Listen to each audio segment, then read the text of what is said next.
ეს კადრები რამდენიმე საათის წინ ლონდონშია გადაღებული.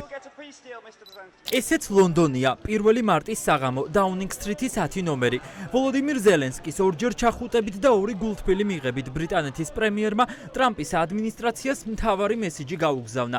ევროპა უკრაინას მარტო არ დატოვებს. ყველამ ეს ამოიკითხა კირ სტარმერის დემონსტრაციულ ქმედებაში, რომელიც საკუთარი რეზიდენციიდან ქუჩაში გავიდა და ხალხის ოვაციების ფონზე ვაშინგტონიდან ლონდონში ჩასულ უკრაინის პრეზიდენტს სახალხოდ ჩაეხუტა. ამ ჩახუტებას ისტორიული დოკუმენტის გაფორმებაც მოყვა.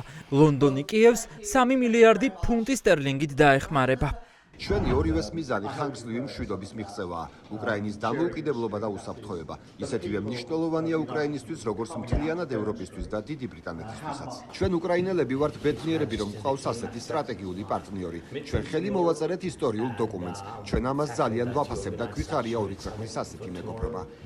თეთრი სახლის ოვალური კაბინეტის სკანდალმა ფაქტია მსოფლიო პოლიტიკაში დიდი ძვრები გამოიწვია. ევროპელი ლიდერები ახლა უსაფრთხოების ახალი არქიტექტურის შექმნაზე მსჯელობენ. ლონდონში ამ წუთებში ევროპული ქვეყნების პირველი პირები იმყოფებიან. დიდ ბრიტანეთშია თურქეთის საგარეო საქმეთა მინისტრი, კანადის პრემიერი, ევროკომისიის და ევროსაბჭოს პრეზიდენტებიც. დღეს გადაწყდება, რას მოიმოქმედებს ევროპა რუსეთ-უკრაინის ომის შესაჩერებლად. ლიდერობას საკუთარ თავზე ლონდონი და პარიზი იღებენ. სწორედ ეს ორი ქვეყანა აპირებს უკრაინასთან ერთად ბრძოლის შეწყვეტის გეგმა შეიმუშავონ. ვფიქრობ, ჩვენ გადავდგეთ ნაბიჯი სწორი მიმართულებით. საჭიროა 3 რამ: ძლიერი უკრაინა, რომელმაც საჭიროების შემთხვევაში უნდა იბრძოლოს და მოლაპარაკების ძლიერ პოზიციაში იყოს. ევროპული ელემენტი უსაფრთხოების გარანტიებით და ამერიკის მხარდაჭერა. დიდი ბრიტანეთის, საფრანგეთთან და შესაძლოა ერთ ან ორ სხვა ქვეყანასთან ერთად იმუშავებს უკრაინასთან ბრძოლების შეჩერების გეგმაზე და შემდეგ ჩვენ განვიხილავთ ამ გეგმას შეერთებულ შტატებთან ერთად. BBC-ს კითხვაზე, თუ რა იქნება წითელი ხაზი რუსეთსა და უკრაინას შორის, სტარმერმა პასუხისგაცემაზე უარი თქვა. ბრიტანეთის პრემიერი პუტინს არ ენდობა, თუმცა ნდობა აქვს დონალდ ტრამპის მიმართ. სტარმერი ფიქრობს, რომ ზელენსკისა და ტრამპს შორის ჩატეხილი ხიდების აღდგენის გარეშე ომის დასრულება გაჭირდება. ბლუმბერგი წერს, რომ სტარმერი დღეს ლონდონში სამიტზე მოითხოვს ფრთხილი საუბრები ყველამ დაივიწყოს და კონკრეტულ ქმედებაზე გადავიდნენ. ინდობით პუტინს. არა. ინდობით პრეზიდენტ ზელენსკის. კი. ინდობით დონალდ ტრამპს. დიახ. რატომ ენდობით ტრამპს? მან ხომ ჯერ დიქტატორი უწოდა ზელენსკის, შემდეგ კი მთელი მსოფლიოს გასაგონად სრულიად განსხვავებული თქვა. კითხვა უნდა იყოს, ენდობი თუ არა ტრამპს, როდესაც ის გრძელვადიანი მშვიდობის შესახებ საუბრობს. დიახ, ვპასუხობ. ამერიკის და დიდი ბრიტანეთის ურთიერთობა მთელ მსოფლიოში ერთ-ერთი გამორჩეულია. ჩვენი თავდაცვა, უსაფრთხოება, ასეთი რამ ბევრს არ აქვს. ეს ნამდვილად მნიშვნელოვანი ურთიერთობაა.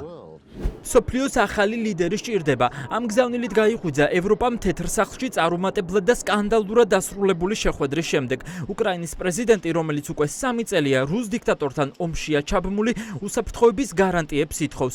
სწორედ ეს გახდა მიზეზი, რის გამოც ვაშინგტონში მოლაპარაკებების მაგიდად სარიელი დარჩა და მინერალების შეთანხმება ვერ გაფორმდა. არასდროს ასეთი რამ ამერიკის ისტორიაში არავის ახსენდება. როცა საჯაროდ კამერების თანდასწრებით ლიდერებს ერთმანეთისთვის პოლიტიკური ორთაბრძოლა მოეწყოთ, თუმცა ის, რაც ერთმანეთს სიტყვებით ვერ უთხრეს, გამოიხატა მათ ჟესტიკულაციებშიც. დაიწყო უსინდისობის ახალი ერა, არაკეთილსინდისიერი ეპოქა, რომელშიც ჩვენ უნდა დავიცვათ წესებზე დამყარებული საერთაშორისო წესრიგი და კანონის უზენაესობა, როგორც არასდროს უფრო ძლიერი მმართველობის წინააღმდეგ. წინააღმდეგ შემთხვევაში არც ერთი თავისუფალი ქვეყანა, რომელსაც უფრო ძლიერი მეზობელი ჰყავს, შვიდად ვეღარ დაიძინებს. თეთრი სახლის ოვალური კაბინეტის სკანდალმა ყველაფერი თავდაყირა დააყენა. ახლა ევროპა ცდილობს ამერიკას უჩვენოს, რომ თავადაც შეუძლია იყოს მტკიცე პოლიტიკის გამტარებელი და ერთიანი დიქტატურასთან ბრძოლაში. ტრამპმა ზელენსკის დააბრალა, რომ ის მესამე მსოფლიო ომს ეთამაშება. საპასუხოდ ტრამპს საფრანგეთის პრეზიდენტი ურჩევს არეულობის მსურველები მოსკოვში ეძებოს. თუ ვინმე მესამე მსოფლიო ომს თამაშობს, მისი სახელი ვლადიმირ პუტინია. სწორედ მან დაიწყო აგრესიის ომი 3 წლის წინ და სწორედ მან ჩამოიყვანა 10,000 ჩრდილოკორეელი სამხედრო ევროპულ მიწაზე. ასე რომ თუ კი არსებობს პიროვნება, რომელიც გვემუქრება ბირთვული იარაღით და მესამე მსოფლიო ომს თამაშობს, ნუ ეძებთ მას კიევში, ეძებეთ ის მოსკოვში. თუ პუტინი არ შევაჩერეთ, ის გააგრძელებს წინსვლას. შემდეგი იქნება მოლდოვა, შემდეგ შესაძლოა რუმინეთი. ჩვენ საზღვრებთან არის ზედმეტად შეიარაღებული და აგრესიული რუსეთი. ტრამპის და მისი მოადგილის საქციელმა შოკში ჩააგდო ამერიკული პოლიტიკური ელიტაც. ამერიკის პრეზიდენტს ახლა მისი თანაპარტიელებიც აკრიტიკებენ.